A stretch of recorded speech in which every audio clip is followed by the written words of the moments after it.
దేవ్యపరాధ క్షమాపణ స్తోత్రం. ఈ స్తోత్రం శంకరాచార్యులచే రచించబడింది. ఇందులో 12 శ్లోకాలు ఉంటాయి. ఏవైనా పూజలు చేసిన తర్వాత పూజా అంతంలో ఈ అపరాధ క్షమాపణ స్తోత్రాన్ని చదువుతారు. మనలో ఉన్నటువంటి అహంకారాన్ని వదులుకోవడమే ఇందులో భావం. న మంత్రం నో యంత్రం తదపి చ న జానే స్తుతిమహో న చాహ్వానం ధ్యానం తదపి చ న జానే స్తుతికథా న జానే ముద్రాస్తే తదపి చ న జానే విలపనం పరం జానే మాతస్త్వ ధనుసరణం క్లేశహరణం విధేర జ్ఞానేన ద్రవిణ విరహేనాలసతయా విధేయా శక్యత్వాత్తవ చరణయోర్యాచ్యుతిరభూత్ తదేతత్ క్షంతవ్యం జనని సకలోద్ధారిణి శివే కుపుత్రో జాయేత క్వచిదపి కుమాతా న భవతి పృథివ్యాం పుత్రాస్తే జనని బహవః సంతి సరళాః పరంతేషాం మధ్యే విరలోహం తవ సుతః మదీయోయం త్యాగః సముచితమిదం నో తవ శివే కుపుత్రో జాయేత క్వచిదపి కుమాతా న భవతి జగన్మాతర్మాతస్తవ చరణసేవా సరచితా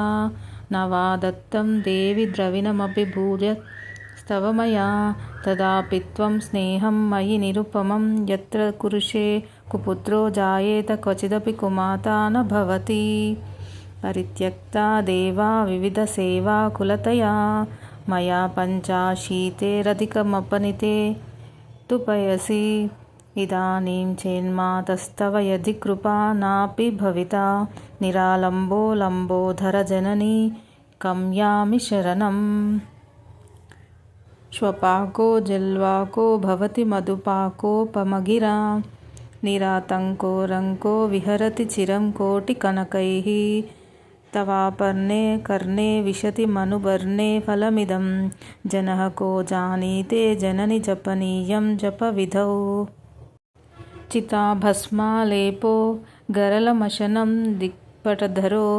జటాధారీ కంఠే భుజగపతిహారీ పశుపతిః కపాలీ భూతేశో భజతి జగదీశైకపదనీ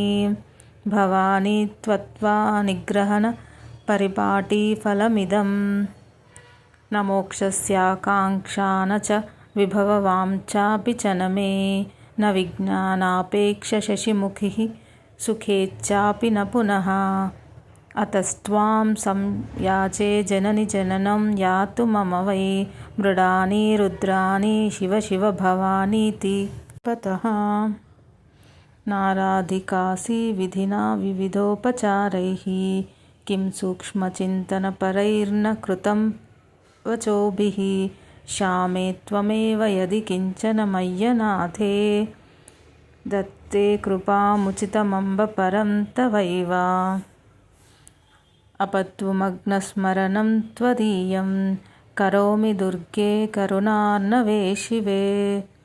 నైతచ్చరత్వం మమ భావయేతాః క్షుధాత్పశార్తా జననీం స్మరంతి జగదంబ విచిత్రమత్ర కిం పరిపూర్ణా కరుణాస్తి చేన్మయీ అపరాధ పరంపరావృతం నహి మాతా సముపేక్షతే సుతం మత్సమః పాతకీ నాస్తి పాపాగ్ని త్వత్సమానః